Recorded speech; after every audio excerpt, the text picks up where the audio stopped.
Hello दोस्तों, and आज की वीडियो के अंदर मैं करने वाला हूँ स्टोरी एक्सप्लेन मिडनाइट गेम की। तो अगर आपको ऐसा कंटेंट पसंद है तो आपको कुछ नहीं करना है, वीडियो को लाइक और चैनल को सब्सक्राइब कर लेना। तो आज की वीडियो बहुत ज़्यादा मज़ेदार होने वाली है, तो वीडियो को लास्ट तक ज़रूर देखना।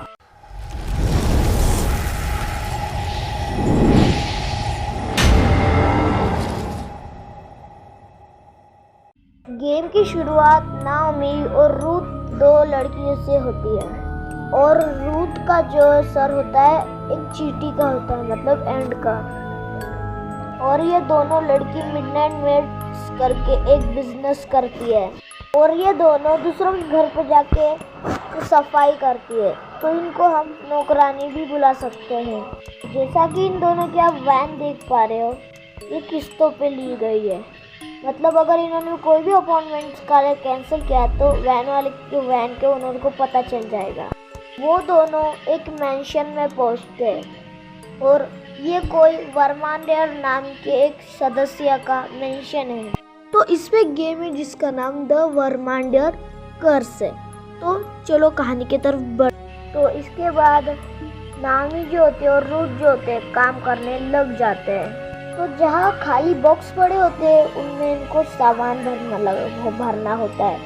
तो नामी और रूथ जो होते हैं काम करने लग जाते हैं। फिर वो काम करने लग जाते हैं और एक बॉक्स भर जाता है। तो उसके बाद हमको दिखाया जाता है नाओमी जो होती है एक अनजान व्यक्ति से बात कर रही होती है, और उसके बाद नाओमी कहती है कि हाँ ये जो है इधर की करंट ओनर है। फिर वो अनजान व्यक्ति पूछता है कि तुम दोनों यहाँ क्या कर रही हो। फिर रूथ बोलती है हम यहाँ साफ सफाई करने आए हैं। फिर वो अनजान व्यक्ति कहता है कि मैं यहाँ का नया ओनर हूँ और तुम कल सुबह आ जाओ काम के लिए, कारण कि रात को इधर अजीबोगरीब घटनाएं होती। फिर रूथ और नाओमी कहती है हमको पैसे की बहुत ज़्यादा ज़रूरत है। तो वो कहती है दोनों कि आज रात का काम हमको करना पड़ेगा, कारण अगर नहीं हो पाया काम तो आप हमको पैसे मत देना। फिर वो अनजान व्यक्ति कहता है ठीक है, पर इधर मेरे इस घर में मेरे पापा की आत्मा घूमती है, तो इससे बच के रहना। और अगर इधर जब कैंडल की आग होगी, जब ब्लू होगी, तो मतलब तुम कहाँ जाके छुप जाना, वरना मर जाओगे। और जिसके बाद वो अनजान व्यक्ति यहाँ से किधर गायब हो जाता है। फिर नाओमी कहती है 6 बजे नया ओनर आ जाएगा, तो हमको जल्दी काम करना पड़ेगा। तो अभी 2 बजे है, तो हमारे पास अभी 4 घंटे बचे काम करने के लिए। उसके बाद वो दोनों काम करने चालू कर लेते हैं, और थोड़ी देर के बाद वो थोड़ा दूर जाने के बाद वही अनजान व्यक्ति वहाँ वैकेट हो जाता है। तो उसके बाद मेंशन के बारे में पुरानी चीज़ें बताने लग जाता है। फिर वो उसके बाद बताता है इस डाइनिंग रूम में अलग अलग लोग आया करते थे, पर लेकिन उनके साथ बहुत भयानक चीज़ें हुई थी। उसके बाद वो आदमी अपना नाम जोसेफ वारमेंदर बताता है। उसके बाद वो इधर भी काम करना चालू कर लेती है। इसके बाद कैंडल्स की जो आग होती है वो ब्लू हो जाती है, और वो जाके दोनों एक जगह छुप जाते हैं। उसके बाद जब कैंडल की जो आग होती है नॉर्मल हो जाती है, तो फिर से वो साफ़ सफाई करने लग जाते हैं। और ऐसे ही करते करते बहुत टाइम होने के बाद उनका काम यही हो जाता है। उसके बाद जोसेफ फिर से आता है और उस टाइम बोलता है कि एक दिन जब खाना अच्छा नहीं बना था तो अपने शेफ को ओवन में जला के मार दिया था, तो संभाल के रहना, उनसे हैवान से कम नहीं है वो। उसके बाद वो चला जाता है। उसके बाद ये दोनों ब्लैक मैजिक रिक्वेल के पास भी पहुंच जाते हैं, और ये सब को देख के उनको बिल्कुल नहीं समझ में आता है इधर क्या क्या हुआ था। उसके बाद ये उस रूम का भी सामान उठा के अपनी वैन में रख देते हैं। उसके बाद फिर से जोसेफ हमको मिलता है, और इस बार वो कहता है कॉर्नेलियस नाम का एक बंदा था। उसके बाद एक दिन कॉर्नेलियस को फादर कहते हैं कि तुम न्यूज़पेपर लाने जाओ, और वो भी इतना खतरनाक तूफान था जिसमें कोई भी आदमी जम के मर जाए और वो भी बिना कपड़ों से भेज दिया जाए, पर वो वापस कभी नहीं आते हैं। और कुछ दिनों पहले देखते हैं कि कोई कॉर्नेलियस नाम का बंदा वहाँ है, मतलब कोई उसकी आत्मा आई थी, और इसीलिए वो फादर से बदला चुकाना चाहता है अपना। फिर इतना कहने के बाद जोसेफ चला जाता है और वो भी अपने काम में लग जाते हैं। उसके बाद फिर से वो काम में लग जाती है। उसके बाद उनका और एक बॉक्स भर जाता है। उसके बाद उस बॉक्स को अपने वैन में डाल लेते हैं। उसके बाद वो और एक बॉक्स लेते हैं और काम करना फिर से चालू कर लेते हैं। उसके बाद हमको फिर से जोसेफ मिलता है और इस बार वो अगेथा नाम की एक लड़की के बारे में बताता है जो कॉर्नेलियस जैसी एक सर्वेंट थी। तो उससे वो कहता है कि मैं उससे बहुत प्यार करता था, और यहाँ तक कि मैंने ये बात अपने पिता को भी नहीं बताई थी। हम दोनों भाग के शादी करना चाहते थे, जिसके बाद मैंने अपनी फैमिली को छोड़ने का भी डिसीजन ले लिया था।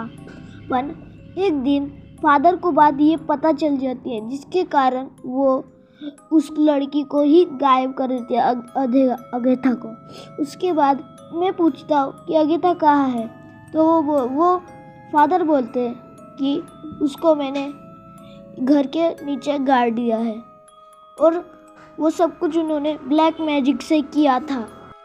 उसके बाद इतना कहने के बाद जोसेफ फिर से चले जाता है। उसके बाद हमको गेम में एक फॉक्स भी दिखाई देती है जो हमको देख के गायब हो जाती है, और उसके बाद फिर से हमको जोसेफ देखने को मिलता है।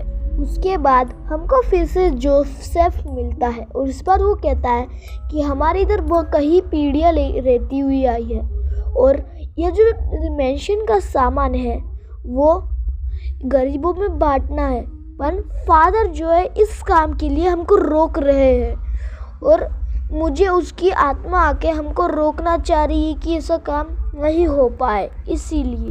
उसके बाद वो सारा सामान पैक कर देती है, और उसके बाद फिर से हमको जो होता है जोसेफ मिलता है, और इस बार वो कहता है कि मैं भी मर चुका हूँ और फादर ने मुझे मौत के घाट उतार लिया, कारण कि मैंने एक नौकरानी से प्यार किया था। अपनी रिस्पेक्ट के लिए मुझे भी मौत के घाट उतार दिया फादर ने।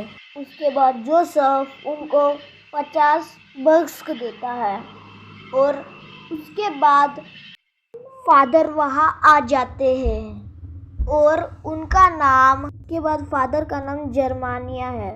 और उसके बाद फादर कहता है कि कैसे हो मेरे बच्चे। उसके बाद जोसेफ कहता है कि मैं आपके साथ नहीं रहना चाहता हूँ, आपने मेरी पूरी ज़िंदगी खराब कर दी, अब मैं आपके साथ नहीं रहना चाहता हूँ।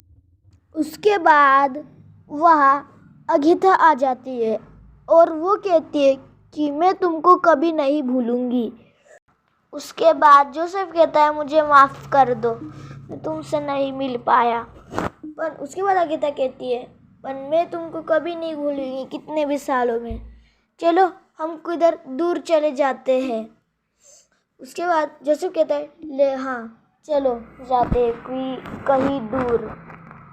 उसके बाद वो दोनों चले जाते हैं और मुक्त हो जाते हैं उनकी आत्मा। उसके बाद फादर रोकने की तो कोशिश करता है पर वो उनको नहीं रोक पाता, और उसके बाद कहता है अब तुमको इसकी सज़ा भुगतनी पड़ेगी, तुमने ये सब कुछ अच्छा नहीं किया, अब तुमको इसकी सज़ा भुगतनी पड़ेगी। पीछे से आ जाता है कॉर्नेलियस और वो कहता है कि सर ये लीजिए आपका न्यूज़पेपर। उसके बाद फादर कहता है अरे बेवकूफ़, इसको मैंने कितने सालों पहले मंगाया था। उसके बाद वो कॉर्नेलियस धमकी देके बोलता है कि हीट वेव्स आ रही है, और उसके बाद फादर को बिल्कुल नहीं समझ में आता है और वो आग में जलने लग जाता है। और उसके बाद फादर की भी मुक्त हो जाती है, और उसके बाद वो भी वो मुक्त हो जाती उसकी आत्मा। और उसके बाद कॉर्नेलियस उन दोनों को कहता है, चलो मेरी भी जाने की बारी आ चुकी है और मैं भी अभी जा रहा हूँ और तुमने अच्छा काम किया। और वो भी गायब हो जाता है। तो गाइस, आपको कैसी लगी मिडनाइट मेड गेम की स्टोरी? तो ये इसका गुड एंडिंग है। अगर मैं दो एंडिंग को रिकवर करूँ तो आपको इस वीडियो पे अच्छा रिस्पॉन्स दिखाना पड़ेगा। आज के लिए इतना ही दोस्तों, मिलते हैं और एक नई वीडियो में। तब तक के लिए मेरे दोस्तों बाय बाय।